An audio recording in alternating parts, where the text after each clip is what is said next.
Assalamualaikum. Our next topic is transistor AC models. Dear students, आपने इससे पहले पढ़ा है कि ट्रांजिस्टर्स को हम कैसे एम्पलीफायर के तौर पर इस्तेमाल कर सकते हैं और कैसे स्विच के तौर पर इस्तेमाल कर सकते हैं। तो यहाँ पे कुछ ट्रांजिस्टर AC मॉडल्स का जिक्र किया गया है।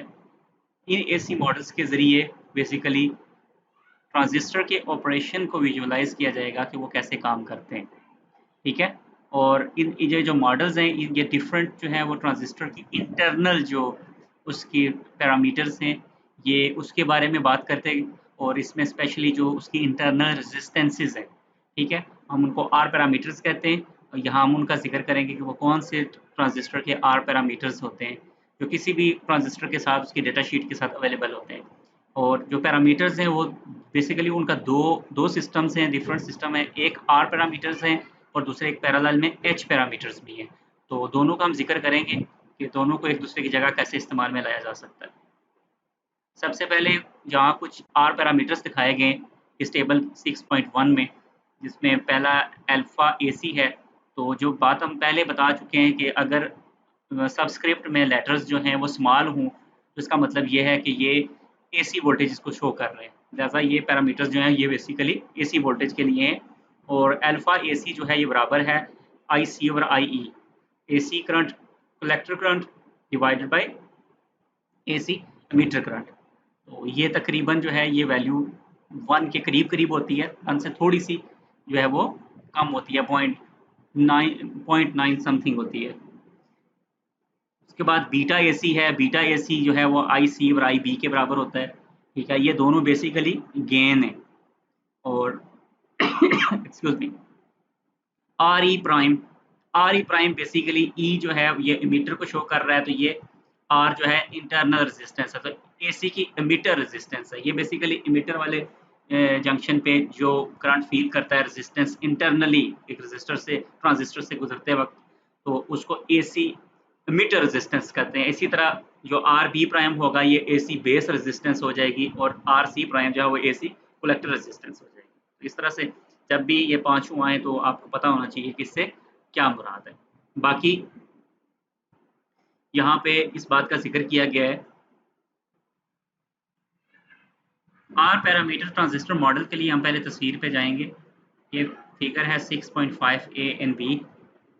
यहाँ पे आपको ये एक ट्रांजिस्टर का मॉडल नज़र आ रहा है जिसमें तीनों जो है उसके टर्मिनल्स हैं एमीटर, बेस एंड कलेक्टर, ठीक है। बेस पे जो वोल्टेज रेजिस्टेंस दिखाई गई है वो बेसिकली बेस की इंटरनल रेजिस्टेंस है जिसको RB प्राइम से शो किया गया है। और एमीटर पे इसी तरह से जो रेजिस्टेंस दिखाई गई है वो RE प्राइम है। और जो स्पेशली ख़ास बात यह है कि ये दोनों रेजिस्टेंसेस जो हैं वो सीरीज़ में हैं और जो कलेक्टर की रेजिस्टेंस है उसको पैरेलल में दिखाया गया है जो कि RC प्राइम के बराबर है, ठीक है। साथ में ये जो बॉक्स शो किया गया है डायमंड शेप में, ये बेसिकली क्या है, ये असल में कलेक्टर करंट है। कलेक्टर करंट को बेसिकली आपको अभी बताया था कि कलेक्टर करंट जो है वो अल्फा AC और कलेक्टर करंट का क्या रिलेशन है। तो ये देखें हमने अभी यहाँ पे बयान किया था कि collector current divided by emitter current is equal to alpha AC। तो collector current is equal to alpha AC IE, ठीक है। तो यहाँ कलेक्टर करंट की बजाय अल्फा AC IE से कलेक्टर करंट को शो किया गया है, ठीक है। और ये बेसिकली कलेक्टर जो है ये करंट सोर्स के तौर पर बिहेव करना शुरू कर देता है, तो लिहाजा इस वजह से इसको ये करंट सोर्स की शिफ्ट दी गई है और ये अल्फा AC IE से मुराद बेसिकली कलेक्टर करंट है, ठीक है।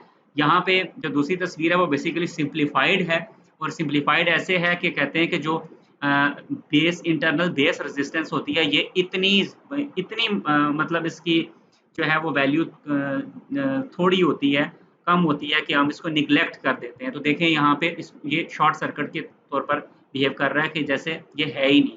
और इसी तरह से ये क्योंकि रीजनेबल होती है RE प्राइम, लिहाजा इसको जो है इसको सर्किट में रखा जाता है, इसको इग्नोर नहीं किया जाता। और इसी तरह से अगर आप देखें तो RC जो है वो यहाँ सिंप्लीफाई करके ख़त्म कर दी है। तो पैरेलल में कोई चीज़ ख़त्म तब होती है जब उसकी रेजिस्टेंस की वैल्यू बहुत ज़्यादा हो, क्योंकि करंट जो है वो उस पाथ पे जाता है जहाँ पे कम रेजिस्टेंस हो। तो असल में इसकी रेजिस्टेंस जो है वो इसके इतनी ज़्यादा है, तो लिहाजा ये ज़्यादा होने की वजह से पैरेलल में होने की वजह से ये ओपन सर्किट बिहेव करना शुरू कर देता है। लिहाजा सारा करंट जो है वो इस करंट सोर्स वाला पाथ लेता है और लिहाजा करंट इस रजिस्टर में से नहीं गुजरता। यही वजह है कि सिंप्लीफाइड फॉर्म में हमने क्या किया है कि हमने इस रजिस्टर को यहाँ से रिमूव कर दिया है, ठीक है। और यहाँ कहा गया है कि जो अल्फा ए सी आई है ये तकरीबन बराबर है alpha beta A C I B के। ये भी वही बात है, आई सी के रिलेशन के साथ जो है वो बेसिकली अल्फा ए सी और बीटा ए सी के रिलेशन को लिखा गया है, तो ये आप कर सकते हैं, ठीक है। तो ये बेसिकली जब भी कोई आप जब कोई कैलकुलेशंस करते हैं किसी भी एम्पलीफायर के अंदर, तो उसमें जो हमारे रिजल्ट्स होते हैं वो बेसिकली इन इंटरनल पैरामीटर्स पे भी डिपेंड कर रहे होते हैं। लिहाजा जहां आप प्रिसाइजली आमतौर पर अगर आप जनरली वैल्यूज़ ले रहे हों या बीएस लेवल की स्टडी में कई दफ़ा ये इतना अहमियत नहीं रखती है वैल्यूज़, लेकिन जब आप जो है वो डीप स्टडी कर रहे हो और आपको डिटेल्ड और माइन्यूट रिजल्ट्स आपके लिए मैटर कर रहे हो, तो उस ऐसी सूरत में आपके लिए ये इन वैल्यूज़ को जानना बहुत ज़रूरी होता है। और किसी भी जो आपके पास कोई ट्रांजिस्टर होता है उसकी जो डाटा शीट होती है उसमें ये वैल्यूज़ जो है वो गिवन होती हैं कि इसकी जो बेसिकली एसी जो मॉडल की जो पैरामीटर्स हैं आर पैरामीटर्स इनकी वैल्यूज़। और यहाँ देखें हमने एक सिर्फ खाली ट्रांजिस्टर जो है सिंबल दिखाया है, ये तो वही है जो हमने अभी यहाँ पे 6.5 बी में दिखाया था, ठीक है। तो ये ट्रांजिस्टर मॉडल में अगर दिखाया जाए, ट्रांजिस्टर की जो हमारा सिंबल होता है तो सिंबल में उसमें उस क्या किया है बेसिकली यही हमने यहाँ पे शो किया है कि सिर्फ जो इमिटर की जो इंटरनल रेजिस्टेंस होती है ये हमारे लिए बड़ी अहम है। तो उसने बेसिकली इमिटर पे एक इंटरनल रजिस्टर बना दिया है, ठीक है। तो बाकी उसने वही आई सी और आई बी जो है बेस और कलेक्टर पे शो किया है। आर ई की वैल्यू क्या होती है, क्योंकि अब यहाँ पे बाकी वैल्यूज़ तो हमें पता ही होंगी, लेकिन आर ई की वैल्यू हमें स्पेशली जो है ना वो तो ज़्यादा मैन्युफैक्चरर हमें प्रोवाइड करेगा, लेकिन आर ई की वैल्यू के लिए एक ज़बरदस्त यहाँ फार्मूला दिया गया है। और ये इस फार्मूले की डेरिवेशन जो है वो को कह रहा है कि ये ख़ास लिंक है ये वेबसाइट का, अगर वहाँ पे जाके मज़ीद देखना चाहें तो देख सकते हैं। लेकिन यहाँ पे हमारे इस कोर्स में अभी फ़िलहाल ये ज़रूरी नहीं है हमारे लिए कि हम ये रिलेशनशिप कैसे ड्राइव हुआ है इसकी डेरिवेशन हमारे लिए इंपॉर्टेंट नहीं है। लिहाजा आपने सिर्फ को याद रखना है कि ये approximately not exactly but approximately equal होता है आर ई प्राइम जो है 25 millivolt over emitter current. तो लिहाजा इमिटर का जो करंट होता है अगर आपको वो मालूम हो तो आप इमिटर की रेजिस्टेंस को मालूम कर सकते हैं। लेकिन याद रखें कि ये जो वैल्यू है ये वैल्यू जो है ये फिक्स नहीं है। और कहा यह जाता है कि अगर टेम्परेचर चेंज हो जाए, ये टेम्परेचर पे डिपेंड करती है, तो ये टेम्परेचर का चेंज हमेशा क्या करता है वो इंटरनल रेजिस्टेंसेस को पे असर डालता है। यानी जो ये वाली वैल्यू दिखाई गई है ये एम्बिएंट टेम्परेचर 20 डिग्री के लिए है। अगर 20 डिग्री या आप दूसरे लफ्ज़ों में कह सकते हैं कि अगर आप रूम टेम्परेचर पे वर्क कर रहे हैं उस सूरत में तो ये 25 मिली वोल्ट ओवर आई ये ठीक है। लेकिन अगर आप जो है वो टेम्परेचर में इजाफा कर दें तो जो न्यूमरेटर की वैल्यू है वो थोड़ी बड़ी हो जाएगी, यानी 25 मिली वोल्ट जो है 25 से बढ़ जाएगा, ठीक है। और दूसरा एक तो वजह ये है कि अगर टेम्परेचर में इजाफा हो जाए उस सूरत में भी हायर टेम्परेचर पे वो कह रहा है कि स्लाइटली न्यूमरेटर जो है वो हाई हो जाता है, ठीक है। दूसरी इसकी एक वजह ये भी है, वो कहता है कि एमीटर का और बेस का जो जंक्शन होता है ये एब्रप्ट बनाया जाता है या ग्रेजुअल बनाया जाता है। यानी कि उस एक पॉइंट से जस्ट एक तरफ इधर बहुत ही हैवी किस्म की नेगेटिव डोपिंग है, दूसरी तरफ पॉजिटिव डोपिंग है। तो आपने जंक्शन जो है वो ग्रेजुअल किया हुआ है या एब्रप्ट किया हुआ है। वो कह रहा था कि अगर ये most designer are not critically dependent on R E values, तो वो कहता है कि यहाँ पे उसने जिक्र किया है इंस्टेड ऑफ एन एब्रप्ट, ठीक है। अगर एब्रप्ट के बजाय ग्रेजुअल हो तो उस सूरत में भी इसकी वैल्यू हायर हो जाती है। तो अमूमन जो है वो एब्रप्ट ही होता है, लेकिन अगर इस तरह से बनाया जाए कि वो ग्रेजुअल चेंज आ रहा हो जंक्शन में उस सूरत में भी ये वैल्यू हाई होगी, और अगर टेम्परेचर ज़्यादा हो तो उस सूरत में भी ये वैल्यू हायर होगी। इसके अलावा यहाँ पे कंपैरिजन किया गया है कि इसका बीटा एसी का और बीटा डीसी का, ठीक है। बीटा एसी और बीटा डीसी का जो है वो कंपैरिजन किया गया है, तो एक मामूली सा फ़र्क होता है इसमें, और वो ये है सबसे पहले तो ये इस फ़र्क को जांचने के लिए जो ग्राफ प्लॉट किया गया है वो बेसिकली कलेक्टर करंट और बेस करंट के दरमियान प्लॉट किया गया है। तो एक्स एक्सिस के अलॉन्ग यहाँ बेस करंट है और वाई एक्सिस के अलॉन्ग यहाँ कलेक्टर करंट है, ठीक है। और किसी भी एक आई बी की वैल्यू यहाँ पे ले ली गई है, फर्ज करें यहाँ पे हम देखते हैं कि आई बी की क्या वैल्यू है, तो इस आई बी की वैल्यू पे आई सी की क्या वैल्यू है, तो ये आई बी की इस वैल्यू पे आई सी की ये वैल्यू है। तो हमने यहाँ पे जो डॉट लिया ये बेसिकली ये हमारा वो वर्किंग जहाँ पे हम वर्क कर रहे हैं ये हमारा वर्किंग पॉइंट है, ये हमारा क्यू पॉइंट है।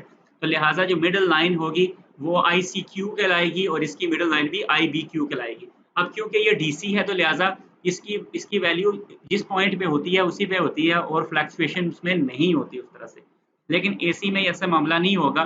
जब हम बीटा एसी की बात करेंगे तो वो जो पॉइंट है आप देखें, इस पॉइंट के ऊपर और नीचे थोड़ी-सी जगह अलग छोड़ी गई है, जिसमें उसने फ्लक्चुएट होना है। तो लिहाज़ा आप इसमें एग्ज़ैक्ट IB के लिए किसी एग्ज़ैक्ट IC की वैल्यू ले सकते हैं, लेकिन यहाँ पे थोड़ा-सा क्या होगा, चेंज हम देखेंगे क्योंकि ये चीज़ें आपको पता है एसी में एक मसलसल एक चेंज आ रहा होता है, लिहाज़ा हम ये देखेंगे कि जो चेंज इन IB है, यानी बेस करंट में इतना सारा चेंज करने से कलेक्टर करंट में कितना चेंज आ रहा है। तो आप ये भी देख सकते हैं कि ये जो चेंज है, ये कर्व जो है वो बिल्कुल लीनियर नहीं है, ठीक है? तो डिफरेंट तरह से बिहेव करती है, यानी दोनों में अगर आप देखें तो शुरू में बेस करंट में बड़े इज़ाफ़े से कलेक्टर करंट में कोई ख़ातिरख़्वाह इज़ाफ़ा नहीं होता। फिर उसके बाद जो एक ऐसी फ़ेज़ आती है जिसमें बेस करंट के मामूली से इज़ाफ़े से कलेक्टर करंट में काफ़ी ज़्यादा इज़ाफ़ा होता है। तो इस जिस पॉइंट पे अभी यहाँ लिया गया है, यहाँ पे भी आप देख सकते हैं बेस करंट के थोड़े इज़ाफ़े से तकरीबन डबल इज़ाफ़ा हो रहा है कलेक्टर करंट में। तो ये जो बेसिकली एक चेंज आया है, ठीक है? तो लिहाज़ा बीटा डीसी की वैल्यू जो है एग्ज़ैक्ट IC और IB होती है एट क्यू पॉइंट, लेकिन बीटा AC की वैल्यू डेल्टा IC और डेल्टा IB होती है, मतलब change in C divided by change in B। तो ये एक थोड़ा-सा इसमें एक फ़र्क होता है, बाकी कोई इतना ज़्यादा बड़ा फ़र्क नहीं होता। दूसरे यहाँ पे जो पैरामीटर्स हैं जिनका ज़िक्र किया गया है वो H पैरामीटर्स हैं, ठीक है?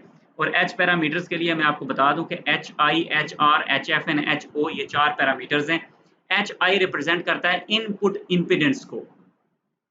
ये बेसिकली ये जो पैरामीटर्स हैं, इनकी कुछ कंडीशंस हैं, अगर वो कंडीशंस फुलफिल हो रही हों, उसी सूरत में इनकी ज़रूरत पेश आती है, अगर ये ना हो तो इनकी ज़रूरत पेश नहीं आती।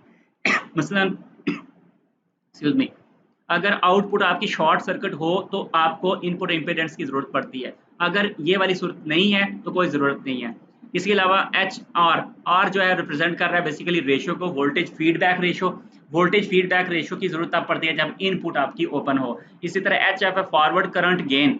तो फॉरवर्ड करंट गेन की जो है वो इसके लिए कंडीशन है कि आउटपुट इसके लिए भी शॉर्ट सर्किट हो। और एच ओ जो है वो आउटपुट एडमिटेंस है, या जिसके दूसरे लफ्ज़ों में से कंडक्टेंस कहते हैं। ये बेसिकली इनपुट के ओपन होने पे मालूम की जाती है। ये डिफरेंट तरह की एग्जांपल्स आप या जितनी तरह की आगे करते जाएंगे आपको इन सब की समझ आती जाएगी कि इनकी क्या इंपॉर्टेंस है। हम आगे एक एक करके सारी चीज़ों को जो है वो पढ़ते जाएंगे। और अमूमन वो कहता है कि ये जो कॉन्फ़िगरेशंस हैं, जो हम अभी हमारा जो अगला नेक्स्ट टॉपिक है, जो हम तीनों कॉन्फ़िगरेशंस पढ़ने जा रहे हैं, common ammeter, common base and common collector, ठीक है? तो उसके अंदर ये जो चारों पैरामीटर्स हैं, हर एक कॉन्फ़िगरेशन के अंदर ये चेंज हो जाते हैं। मतलब चेंज ऐसे होते हैं कि अगर सिर्फ़ HI नहीं कभी भी आएगा, वह HIE होगा या HIB होगा या HIC होगा। तो ये बाद वाला E, B और C बेसिकली बता रहा है कि कॉमन एमीटर है, कॉमन बेस है या कॉमन कलेक्टर है। इसी तरह HR, HRE, HRB, HRC, HFE, HFB, HFC and so on. तो ये बेसिकली H पैरामीटर्स के साथ इसको बयान किया जाता है ताकि आपको ये पता चल जाए कि कॉम्बिनेशन कौन सा है, ठीक है? तो उसमें साथ ये बताया कि अगर ये भी मुमकिन है कि आपको एक पैरामीटर दे दिया गया है, फर्ज़ करें H पैरामीटर्स आपको गिवन है, लेकिन आप मालूम करना चाहते हैं जो है वो R पैरामीटर्स। उस सूरत में क्या होगा, उस सूरत में आप इनके कन्वर्जन कर सकते हैं। कन्वर्जन के लिए बड़ा आसान है। वो कहता है जो अल्फा AC है ये HFB के बराबर है। HFB क्या होता है? HFB, HF तो हमारा क्या हो गया, फॉरवर्ड करंट गेन।